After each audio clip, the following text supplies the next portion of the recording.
दुःखाची ऊन सावली घराघराची आहे कहाणी हवे हवेसे सुख वाटे हवे हवेसे सुख वाटे नको नकोसे दुःख वाटे नको नकोसे दुःख वाटे सुख दुःखाची ऊन सावली घराघराची आहे कहाणी ऊन सावली ऊन सावली. तुला काही सांगितलं नाही वाटतं आईंनी. ती तुझ्यासारखी नाहीये. माझ्यासारखी? व्हॉट डू यू मीन? काय म्हणायचंय तुला? टोचून बोलणारी. माणसाचं मनच असं असतं की त्याला माहिती आहे की तो चुकतोय, त्याचा तो पश्चाताप करतो. मी आजपर्यंत अनेक वेळा सांगितलं तुला की कधीही बिझनेसमध्ये कुणावरही विसंबून राहू नकोस, डिपेंड राहू नकोस. कारण कसं आहे माहितीये का, जो दुसऱ्यावरी विसंबला त्याचा कार्यभार बुडाला. आपल्या मशीन्स बंद पडल्यात, त्या का बंद पडल्या? का? त्याला कारणीभूत कोण कोण आहे या सगळ्यांच्या मागे माहितीये तुला? कोण बाबा? दिवाकर. तुझा मामा. मामा?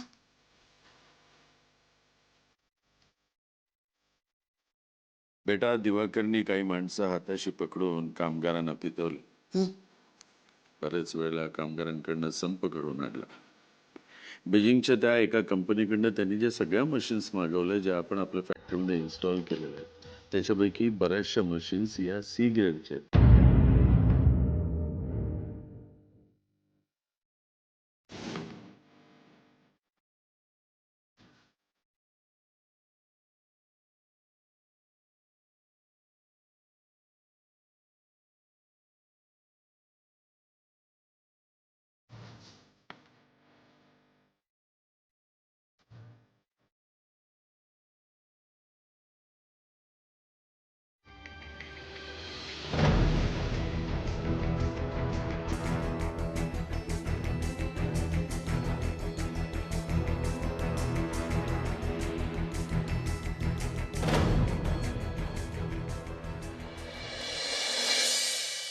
आला होय. आज लवकर आलात? अगं आता फॅक्टरीमध्ये कामं बी खूप कमी झालेत. का हो? तुला सांगितलं नव्हतं? अगं आमच्या कंपनीतले 4 मशीन्स बंद पडल्यात म्हणून. त्याच्यामुळे उत्पादनही कमी होतं. मग हो. अगं मालक जाम वैतागलाय. अहो पण मालकाने दुरुस्त नाही केलं होय? अगं त्याचे सुटे भाग इथं नाही मिळत, ते बाहेरच्या देशावरून मागवायला लागतात. अगो बया, मग आता पगारामध्ये कपात करणार वय? नाही, ते तसे नाही करणार. आमचे मालक खूप समजूतदार आहेत. अहो पण त्यांचं बी नुकसानच होतंय वय. अगं त्याला आपण काय करणार आहे? एक एक विचार आपल्या मागे असतातच बघा. नीता, हा? अगं मला वाटतंय आपण आपल्या राजूला नोकरीला लावू. अगं त्याच्यामुळे त्याचा आत्मविश्वास वाढेल, त्याचं मन रमेल ग. नाहीतर घरी बसल्या बसल्या त्याच्या डोक्यामध्ये नाही ते विचार येत असतात बघ. अगं कॉलेजच्या आठवणी अजून त्याच्या डोक्यातून गेलेल्या नाही आहेत. अहो त्याला माझा विरोध नाही आहे. मग अहो शिकलं सवरलं तर चांगली नोकरी लागेल, नाहीतर हाय दिसभर राबा आणि रातच्याला खा. मला बी कळतं ग ते, पण आपल्या राजूचा आपण विचार नको का करायला? अगं आपला विचार त्याच्या मनावर लादून काय फायदा आहे का? ठीक आहे, तुम्हाला जे बरं वाटतं त्या कर. तसं बी मला काय समजतंय बाबा. अगं तुला विचारणं आवश्यक असं वाटलं म्हणून म्हटलं. ठीक आहे, तुम्ही जे ठरवाल तेच योग्य असेल. तसं बी मला काय कळतं या. अगं आपलं पोर आहे ते. आजपर्यंत आपण त्याच्यावरचे निर्णय दोघांनी मिळून घेतलेत, मग आज का नाही? ठीक आहे. कुठं आहे राजू? येईल एवढ्यात. अगं इतका वेळ हा पोरगा काय करत असतो? अहो घरात बसून तरी काय करेल त्यो? ते बी बरोबर आहे. ठीक आहे, तो आल्यानंतर आपण तिघांनी मिळून जेवायला बसू. हा, मी हात पाय धुवून घेतो. सुख दुःखाची ऊन सावली घराघराची आहे कहाणी.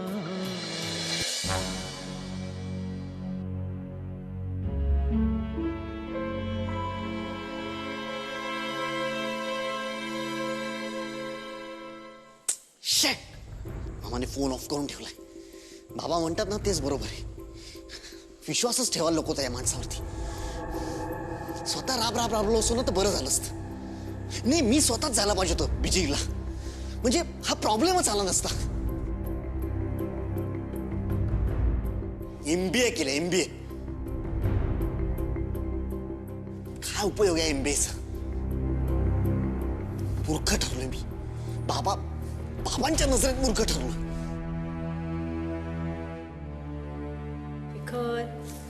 कोणाशी बोलतोयस? स्वतःशीच. आई, तुझा मुलगा ना मूर्ख आहे, बावळट आहे, अक्कल नाहीये त्याला. तू आधी शांत हो बघू. आई कसा शांत हो? कसा शांत हो आई? केवढं मोठं नुकसान झालंय. गेल्या 15 दिवसांपासून जेवता खाता बसता फक्त एकच विचार माझ्या डोक्यात घोळतो.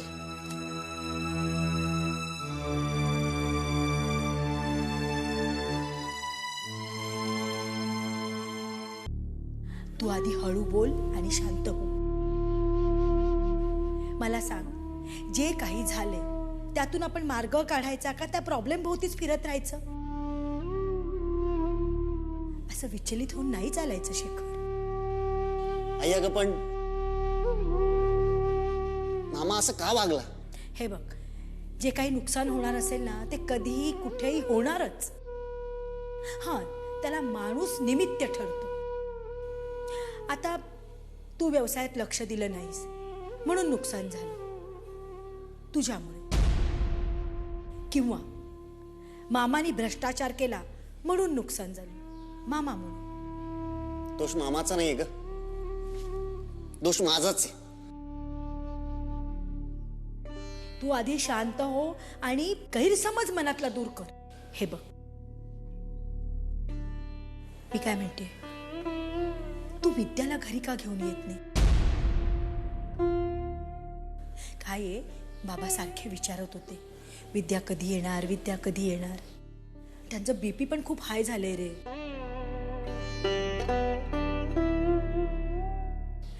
आणि हे जे काही घडलंय ते विद्याला कळायला नको का? तर तू सांगितलेलं केव्हाही चांगलं की नाही? अरे असं का करत नाहीस? तू स्वतः जाऊन विद्याला का घेऊन येत नाहीस? विचार करतो. विचार नाही, तू स्वतः जाऊन घेऊन ये.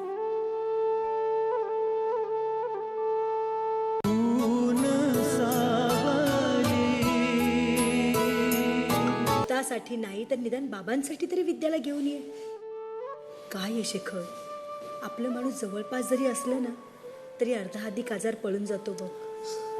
आई अगं पण हे फॅक्टरीतलं कोण निस्तरेल? दिवाकर.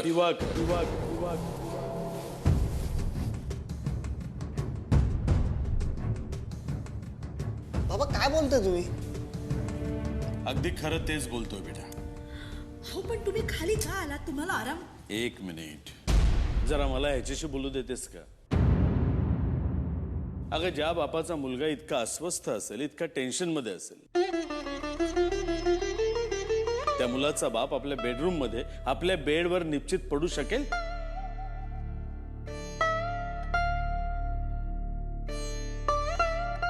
बाबा काय बोलताय तुम्ही? खरं आणि योग्य तेच बोललो बेटा.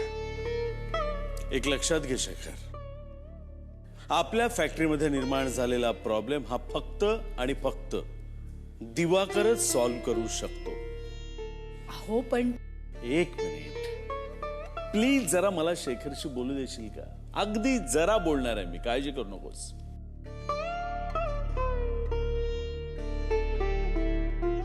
शेखर बेटा, कितीही झालं तरी दिवाकर आपला आहे. हा, मला मान्य आहे त्याच्या हातून चूक झाली, पण ही चूक दुरुस्त करण्याची, त्याला सुधारायची एक संधी तर आपण त्याला देऊ शकतो. कारण असं आहे की आपल्या फॅक्टरीमध्ये ज्या मशीन्स आपण इन्स्टॉल केल्या आहेत त्या बीजिंगच्या ज्या कंपनीच्या आहेत त्या कंपनीचे कॉन्ट्रॅक्ट्स, त्या कंपनीच्या टेक्निशियनचे कॉन्ट्रॅक्ट्स फक्त दिवाकरला माहिती आहे. त्यामुळे आपल्या फॅक्टरीमध्ये निर्माण झालेला प्रॉब्लेम तो सॉल्व्ह करू शकतो. बेटा, तू एकदा फोन करून त्याच्याशी बोल. अहो त्यालाच तर कधीपासूनचा फोन करतोय बाबा. बेटा, त्याच्याशी नीट बोल आणि त्याला ऑफिसला बोलवून घे. कारण तू बोलल्याशिवाय तो ऑफिसला येणार नाही. कुणास ठाऊक, बोलल्याप्रमाणे हरिद्वारला तर निघून गेला नसेल ना? हरिद्वारला? काय हे अहो? बोलला तो रागाने म्हणून ते खरंच जाणार आहे का? अरे हो, तेही खरंच आहे. भाऊ यायचा. चला वर चला, आराम कर. बघितलं, भावाचं नाव काढलं की असं होतं. चला. बोले तैसा चाले, त्याची वंदावी पावले.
तू तू तू तू लाज लाज वाटली नाही?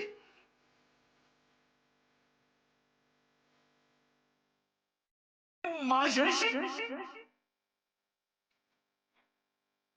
नाही नाही नाही, आमची चूक झाली की आम्ही तुला एवढा हक्क दिला, तुझ्यावर कंपनी सोपवली, एवढी मुभा दिली, कंपनीचे कुठलेही निर्णय घेण्याची मुभा दिली तुला, मालकासारखं वागवलं नाही तुला. काय कमी होतं तुला या घरामध्ये? दिवाकर, सांग मला, काय कमी होतं? कसली कमतरता होती म्हणून एवढा मोठा विश्वासघात केला तू आमच्या बाबाला? माझ्या शेखरने तरी कधी नोकरासारखी वागणूक दिली का रे तुला? चालता एक क्षण देखील माझ्या समोर थांबू नकोस, नाहीतर मी काहीतरी करीन. हा शूरवीर तुझा भाऊ स्वतःच्या तोंडून स्वतःचा भ्रष्टाचार सांगणारा आता हा यांनी आपली कंपनी बुडवली.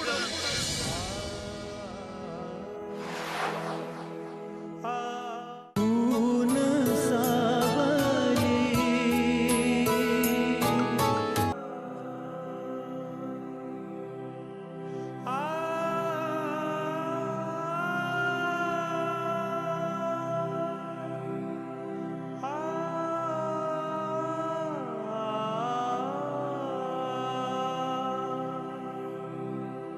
आ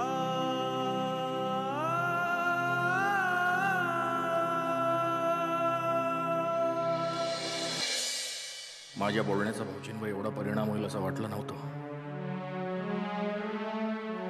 कशी तब्येत असेल त्यांची?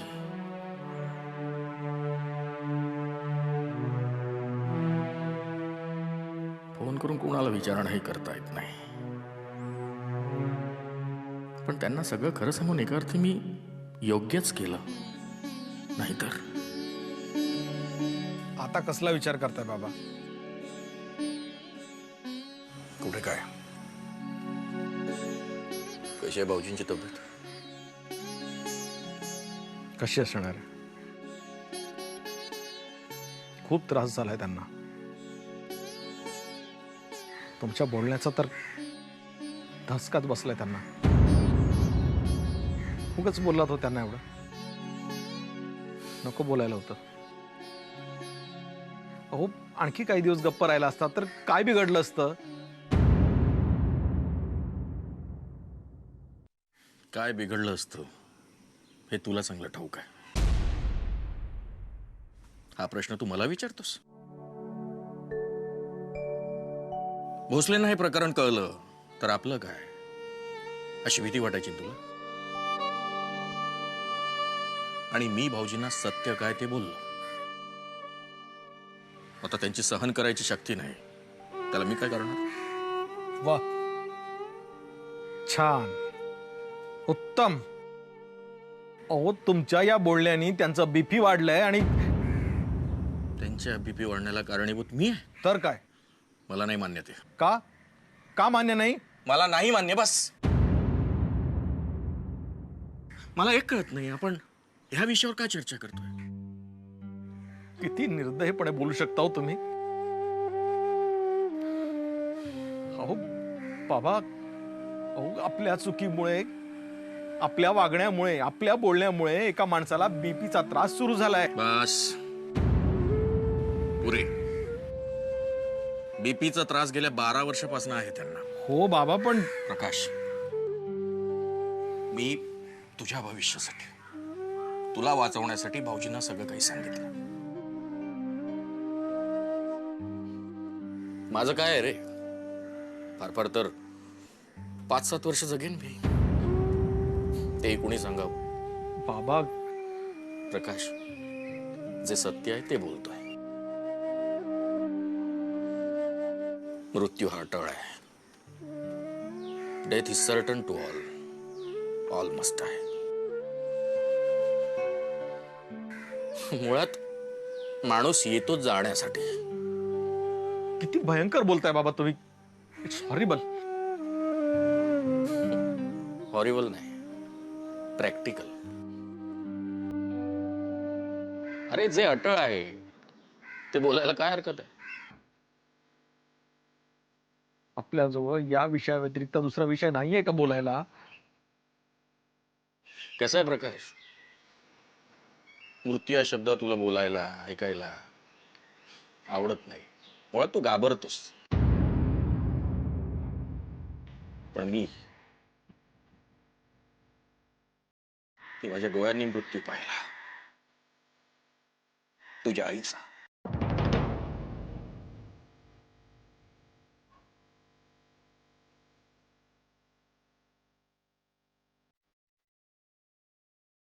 तिचं दुःख, तिच्या वेदना, जीवन जगण्यासाठीची धडपड, हे मी माझ्या डोळ्यांनी पाहिलं.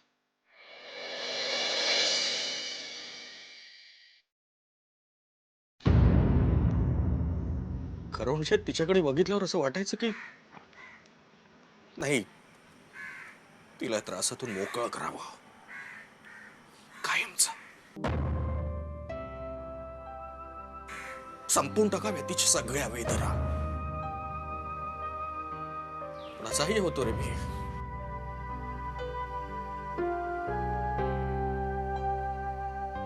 पैशाअभावी मी तिचा इलाज करू शकत नव्हतो. आणि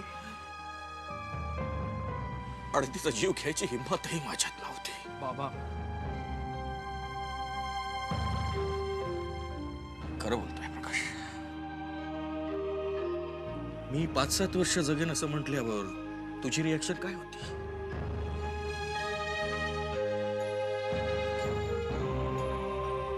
मी माझ्या पत्नीचे हाल या डोळ्यांनी पाहिले. नाही रे, आपल्या माणसाचे हाल होताना आपण नाही सहन करू शकत, नाही बघू शकत. त्यापेक्षा असं वाटायचं काय, प्रार्थना करायचो रे परमेश्वराजवळ की परमेश्वर हिला मुक्ती दे. अशा वेळी ती व्यक्ती आपल्यापासून दुरावली ते योग्य, पण नाही सहन होत. इनफ. पुरे बाबा, हा विषय इथेच बंद. प्लीज.